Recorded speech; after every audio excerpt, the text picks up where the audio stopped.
Di situ Allah meniupkan wa nafakhtu fihi min ruh, dan disitulah zat kita ada di situ.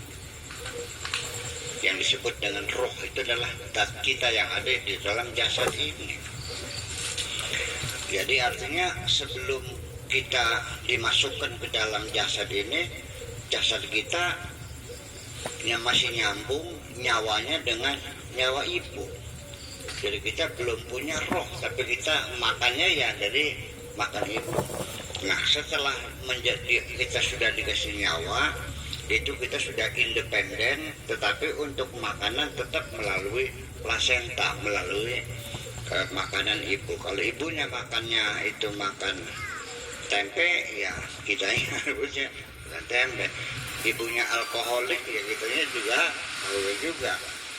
Ibunya kegebarannya nonton dangdutan, nah kita juga ikut menikmati dangdutan.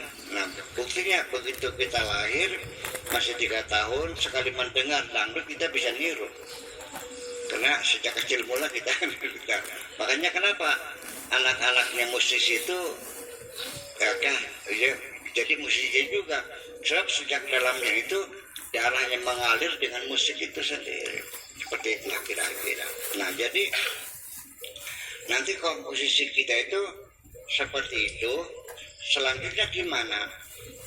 Ketika kita lahir ke dunia, itu kita hanya dibekali dengan 2 insting, yaitu emosi juga hanya ada 2, yaitu suka, nyaman atau tidak nyaman. Kalau nyaman kita tidur, kalau tidak nyaman nangis, disusuin udah kenyang ya tidur lagi.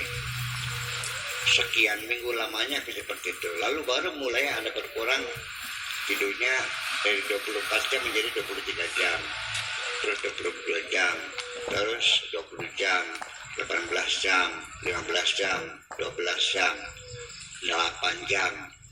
Makin tua lagi seperti saya ini, ya tidurnya 6 jam, 4 jam udah cukup. Tapi kalau usianya yang masih muda ya usia 8 jam. Kalau usianya masih 12 tahun ya 12 jam tidurnya. Jadi makin tua tidurnya berkurang. Nah nanti dari insting itu sendiri kita di dalam menjalani kehidupan, di situ ada bagian-bagian penting dalam diri kita sendiri, bahwa kisah setan iblis yang menggoda Adam itu kita sekalipun tidak mengerti, tapi kita bisa merasakan bahwa di dalam diri kita ini ada 2 insting, namanya insting of survive dan instinct of destruction, kata Sigmund Freud. Artinya quwwah hasanah dan quwwah syirirah, ada malaikat, ada setan. Jadi kita juga cenderung untuk merusak, tapi cenderung juga kita untuk mempertahankan hidup. Buktinya apa? Kalau kita marah suka mecahin piring, mecahin pintu enggak? Sama istri suka napok nggak? Nah, itu ada gitu. Jadi ada insting menghancurkan, insting mempertahankan hidup, insting of love, insting cinta kebencian.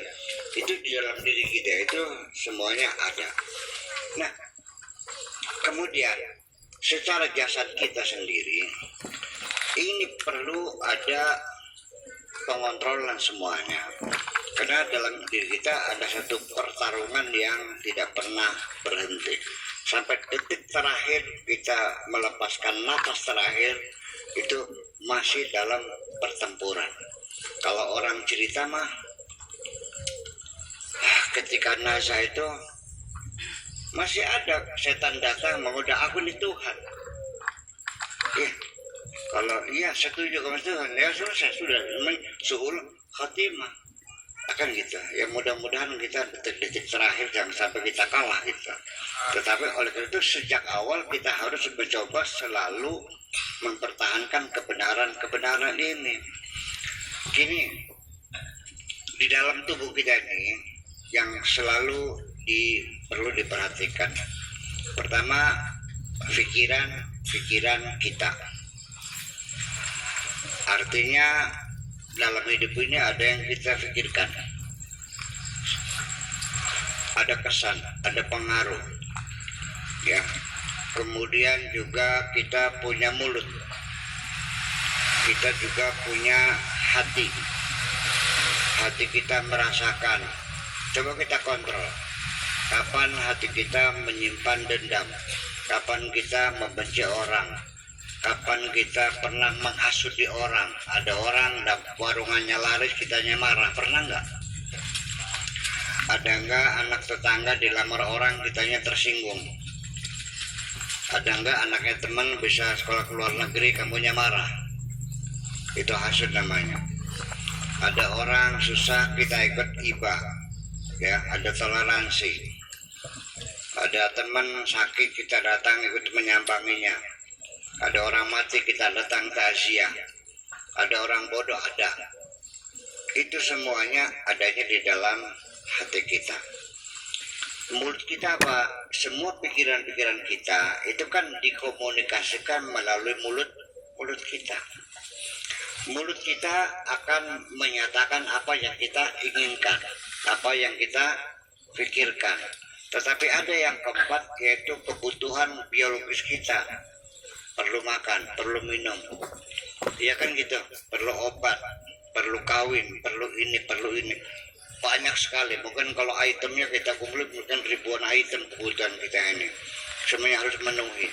Perut kepengen makan, dikirim ke otak berpikir bagaimana cari duitnya, usahanya apa, bikin apa, dagang apa. Betul gitu. Nanti kita dagang, ada hal-hal yang kesempatan kita curang, hati kita mengatakan jangan. Itu semuanya terjadi pertempuran yang sangat rumit sekali. Nah, kemudian pada dasarnya nanti ada namanya segitiga, yaitu dalam proses nanti ini semuanya lahir secara alami. Otak kita setelah lahir bisa meningkat gak? Meningkat kalau belajar, kalau enggak ya enggak. Perasaan kita juga sama, kalau tidak belajar ya kita seperti binatang juga. Anak juga dimakan sendiri. Ada ke binatang makan anak sendiri? Iya. Manusia ada nggak ya makan anak sendiri? Ada dimakan sendiri, anaknya kan nggak tahu. Itu kan karena demikian. Nah, bisanya pikiran kita menjadi cerdas, ada pembelajaran. Jadi Allah memberikan insting itu dasarnya seperti itu.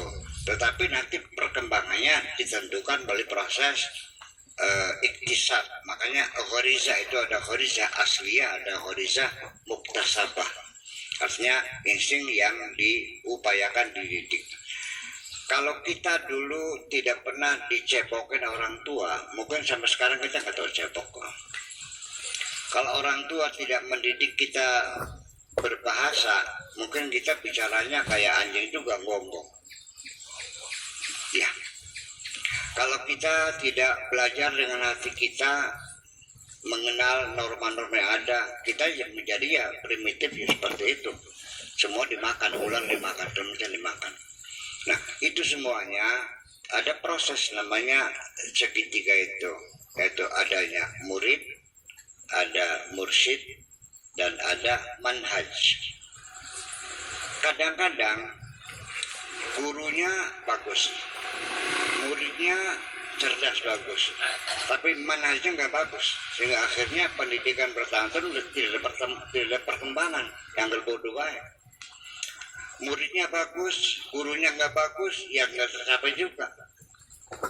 Gurunya bagus, muridnya nggak bagus. Gurunya syekh, al-fadim, al-lama, dan sebagainya, muridnya on, tetap aja. Nah, sehingga itu terutama dari mana? Mursyid itu bukan hanya seorang guru saja, tapi juga orang tua, guru di sekolah, masyarakat. Itu semuanya akan memberikan nilai-nilai kepada kita.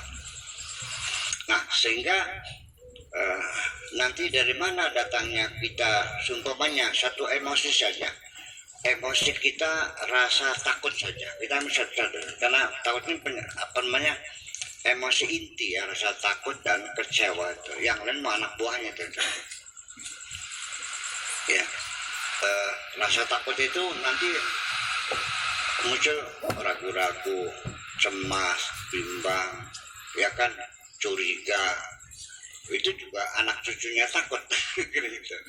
Rasa cemas ya ada marahnya, ada segala macam gitu.